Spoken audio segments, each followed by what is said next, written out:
carried out on Saturday, Israeli forces eliminated Hamas terrorist Mohammed Ahmed Youssef al-Jamal, who killed police special forces officer Arnon Zmora on June 8, 2024 during a Gaza raid that rescued 4 Israeli hostages. Al-Jamal was also one of the guards who held the hostages prisoner. Also eliminated with him was Sari Idris Muhammad al-Akrab, another Hamas terrorist who raided the country on October 7 and was close to Al-Jamal. Shin Bet and IDF eliminate Hamas terrorists who killed officer and fighter Arnon Zmora during the operation to rescue hostages from the Gaza Strip. The 4 Israeli hostages rescued were Noah Argamani, Almog Mayerjan, Andrei Koslov and Shlomi Ziv, who were being held by Hamas in Nuseirat refugee camp in the Gaza Strip.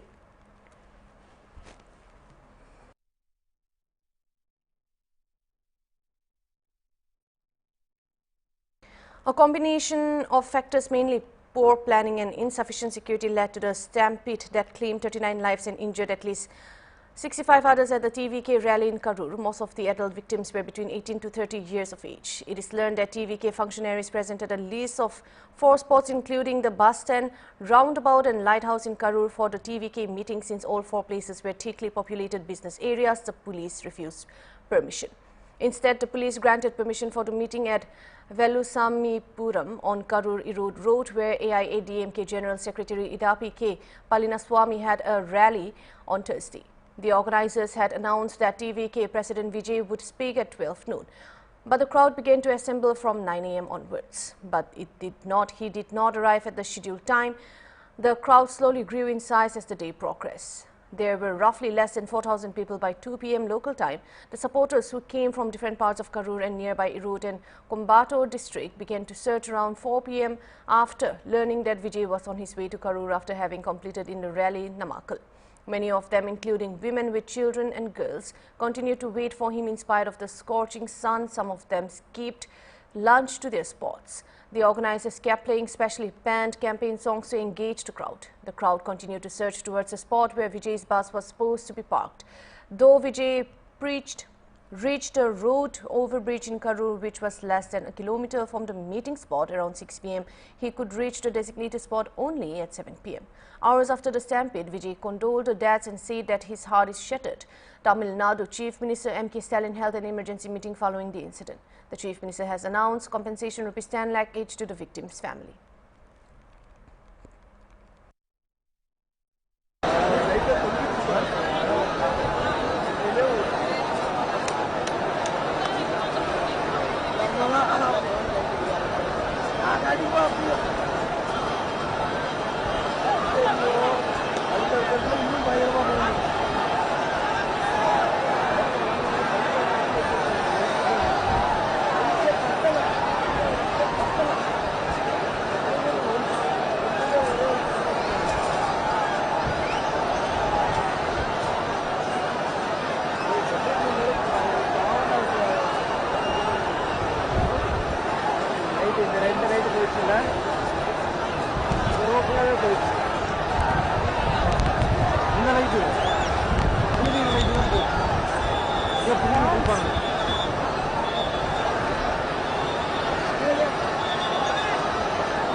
மிகுந்த துயரத்தோடு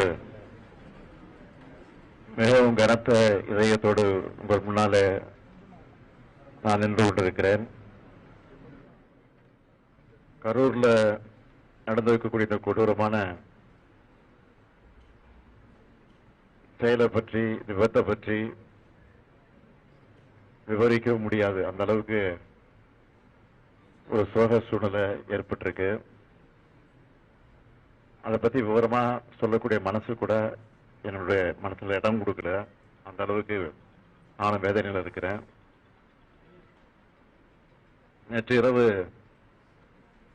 ஒரு 7:45 மணி அளவுக்கு சென்னையில் அதிகாரிகளோடு கலந்து பேசிக் கொண்டிருந்த போது கரூரில் இப்படி ஒரு சம்பவம் ஏற்பட்டிருக்கு. கூட்ட நெரிசல்ல மூச்சுத்திணறல் ஏற்பட்டு பல பேர் மூச்சுத்திணறலுக்கு ஆளாகி மருத்துவமனைக்கு அழைச்சிட்டு போறாங்க அப்படின்னு ஒரு செய்தி எனக்கு கிடைச்சது. செய்தி கிடைச்ச உடனே இந்த கரூர் தொகுதியினுடைய சட்டமன்ற உறுப்பினர் முன்னாள் அமைச்சர் செந்தில் பாலாஜியோடு நான் தொடர்பு கொண்டு இந்த மாதிரி செய்தி கேள்விப்பட்டேன, உண்மையா, உடனடியாக நீங்க மருத்துவமனைக்கு போங்க, போய் என்னன்னு பாருங்கன்னு சொன்னேன். அதுக்கப்புறம் கலெக்டர் இடத்துலையும் தொடர்பு கொண்டு நான் கேட்டபோது அவரும் சில விஷயங்களை தான் சொன்னாரு. அடுத்த 5 நிமிடங்கள்ல மருத்துவமனைக்கு எடுத்து சொல்லக்கூடக்கூடிய முதல்ல 4-5 பேர் அழைத்துக்கிட்டு போயிருக்காங்கன்னு செய்தி வந்துச்சு. அப்புறம் போக போக பார்த்தீங்கன்னா அதிகமான பேரை மருத்துவமனைக்கு தூக்கிட்டு போறாங்க அப்படின்னு செய்தி தொடர்ந்து வந்துட்டு இருந்துச்சு. அதுக்கப்புறம் பார்த்தா மரண செய்திகள் வர ஆரம்பிச்சிருச்சு. நான் கொஞ்சமும் எதிர்பார்க்கல. மரண செய்தி வர ஆரம்பிச்சோன்னே எனக்கு ஒரு அச்சம் ஏற்பட்டு உடனடியாக இந்த மாவட்டத்தினுடைய சுற்று வட்டாரத்தில் இருக்கக்கூடிய நம்முடைய அமைச்சர் பெருமக்கள், பக்கத்தில் இருக்கக்கூடிய மாவட்டங்கள் இருக்கக்கூடிய அமைச்சர் பெருமக்கள் எல்லாம் தொடர்பு கொண்டேன். அந்த அடிப்படையில் அன்பில் மகேஷ் தஞ்சாவூருக்கு போயிட்டு இருந்தாரு. அவரை தொடர்பு கொண்டு உடனடியாக கரூருக்கு போன்னு சொல்லி உத்தரவு போட்டு அவர் வந்தாரு. அதுக்கு பிறகு நம்முடைய மக்கள் நல்வாழ்வுத்துறை அமைச்சர் மா சுப்பிரமணியத்தை சென்னையிலிருந்து உடனடியாக போய் என்னன்னு பாருங்க அப்படின்னு அவரையும் அனுப்பிச்சு வச்சேன். அப்புறம் DGP External Affairs Minister S. Jaishankar on Saturday emphasized the need for collective action against terrorism, pointing to India's long-standing experience with the threat posed by its neighbor, which has been the epicenter of global terrorism. Addressing the 88th United Nations Assembly, also known as UNGA, Jaishankar cited the recent murder of 26 innocent tourists in Pahalgam, Jammu and Kashmir, and stressed the nation must unequivocally condemn state-sponsored terrorism. They emphasized India's commitment to defending its people against terrorism and bringing perpetrators to justice. India exercised its right to defend its people against terrorism and brought its organizers and perpetrators to justice. President, Excellencies, while asserting our rights, we must also firmly face up to threats. Countering terrorism is a particular priority because it synthesizes bigotry, violence, intolerance, and fear. India has confronted this challenge since independence, having a neighbor that is an epicenter of global terrorism. For decades now, major international terrorist attacks are traced back to that one country. UN's designated lists of terrorists are replete with its nationals. The most recent example of cross-border barbarism was the murder of innocent tourists in Pahalgam in April this year. India exercised its right to defend its people against terrorism and brought its organizers and perpetrators to justice. Because terrorism is a shared threat, Madam President, it is essential that there is much deeper international cooperation. When nations openly declare terrorism a state policy, when terror hubs operate on an industrial scale, when terrorists are publicly glorified, then such actions must be unequivocally condemned. The financing of terrorism must be choked, even as prominent terrorists are sanctioned. Relentless pressure must be applied on the entire terrorism ecosystem.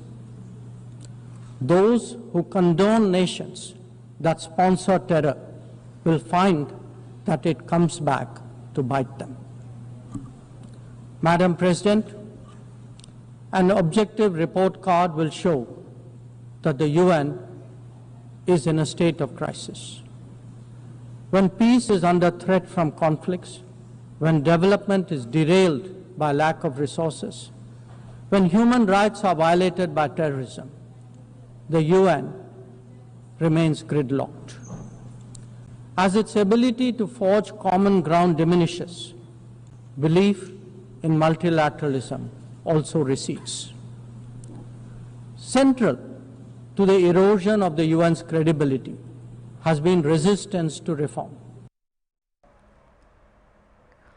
Russian Foreign Minister Sergei Lavrov on Saturday said Moscow is open to negotiations to end the war in Ukraine, stressing that Russia's security concerns and the rights of Russian-speaking people must be addressed before any settlement. At the 88th session of the United Nations General Assembly in New York, Lavrov said that as President Vladimir Putin has repeatedly emphasized, Russia has been and remains open to negotiations on eliminating the root cause of the conflict. Права русских и русскоязычных людей на территориях, остающихся под контролем киевского режима, должны быть восстановлены в полном объеме. На этой основе готовы вести речь о гарантиях безопасности Украины. Пока же ни у Киева, ни у его европейских спонсоров не просматривается осознание остроты момента и готовности договариваться по-честному. Североатлантический альянс продолжает экспансию вплотную к нашим границам, вопреки данным еще советским лидерам заверениям не продвигаться ни на дюйм на восток. Вопреки принятым членами НАТО в ОБСЕ обязательствам соблюдать принцип неделимости безопасности, не укреплять собственную безопасность за счет других, не претендовать на доминирование. Мы неоднократно предлагали натовским столицам уважать свои обязательства и договориться о юридически обязывающих гарантиях. A self-styled godman accused of sexually harassing 17 women at an ashram in Delhi had been arrested in Agra. The accused Swami Chaitanya Nanda Saraswati, also known as Partha Sarathi, posed as the director of a private management institute, the Sri Shraddha Institute of Indian Management in Delhi's upscale Vasant Kunj. Complaints against him include abusive language, lewd text messages, forced physical contact and harassment of students from the economically weaker sections enrolled in postgraduate diploma courses. Victims alleged that institute wardens introduced them to the Baba, who lured them with promises of foreign trips and engaged in obscene chats. It has also been revealed that he secretly installed cameras in women's hostel. Following the allegation, Chaitanya Nanda was expelled from his post at the ashram. The unit he headed in Delhi is affiliated with the renowned Dakshinmanya Sri Shraddha Pitha in Sringeri, Karnataka. The religious body has condemned his behavior, terming his actions inappropriate.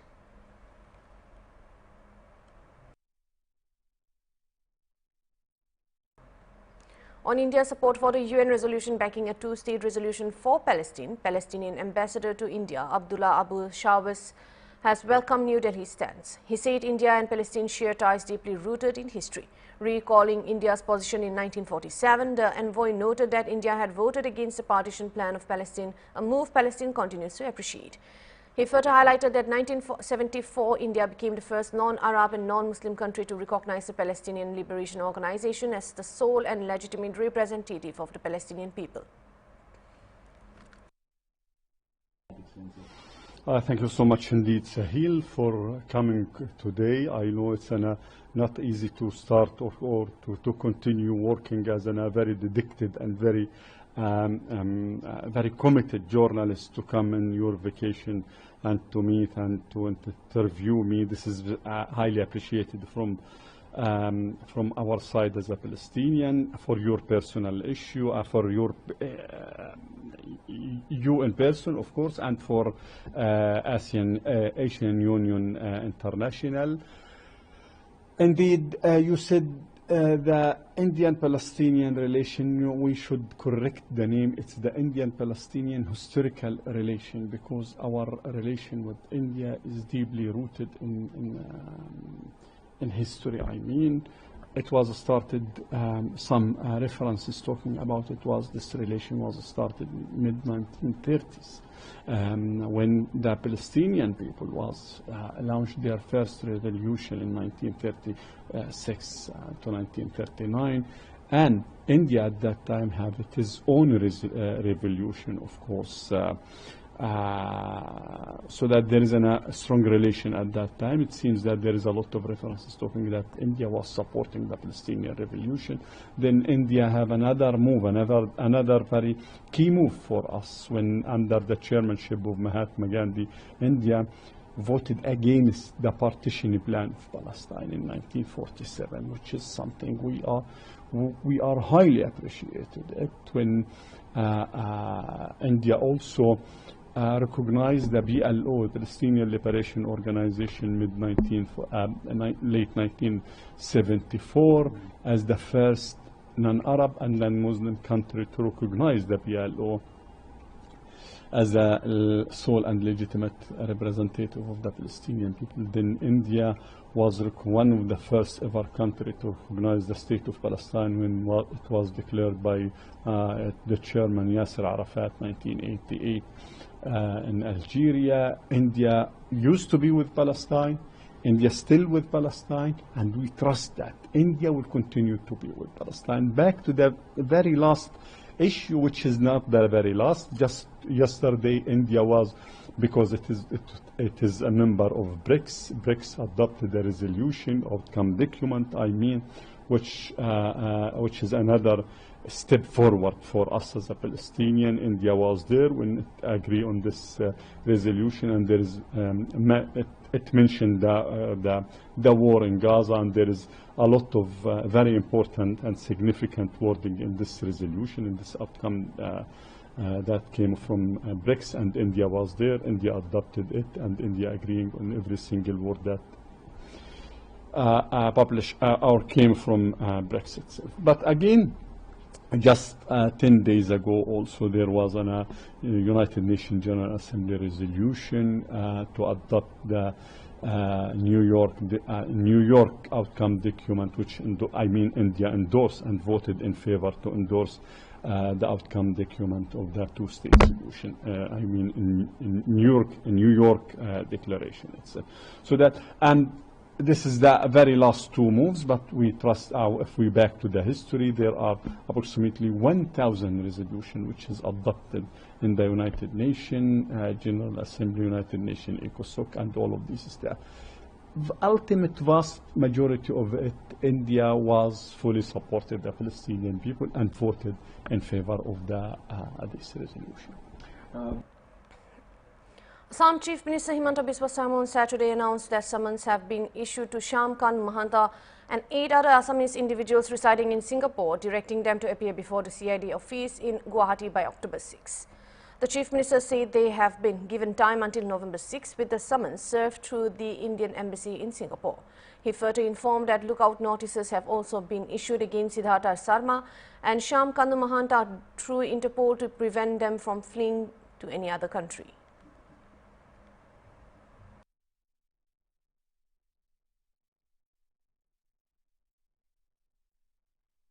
অহা 6 তাৰিখলৈকে আমি সময় দিছো শ্যামকানু মহন্ত, সিদ্ধাৰ্থ শৰ্মা আৰু 8জন ছিংগাপুৰত থকা অসমীয়া ব্যক্তিক আমাৰ CIDত আহি সন্মুখীন হ'বৰ বাবে সকলোৰে নটিচ আমি ভাৰতৰ ছিংগাপুৰত থকা ৰাষ্ট্ৰদূতৰ হতেদি পঠুৱাই দিছো আৰু ইণ্টাৰপলৰ জৰিয়তে সিদ্ধাৰ্থ শৰ্মা আৰু শ্যামকানু মহন্তৰ বিপৰীতে লুকআউট নোটিছো আমি ইতিমধ্যে জাৰি কৰিছো যাতে তেওঁলোক কোনো বিদেশী ৰাষ্ট্ৰলৈকে পলাই যাব নোৱাৰে।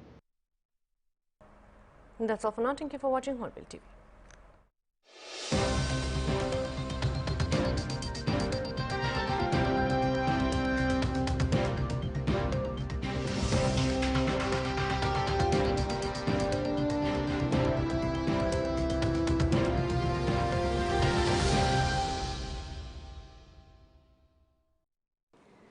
Thank you so much for watching us, and see you in cinemas. And cut.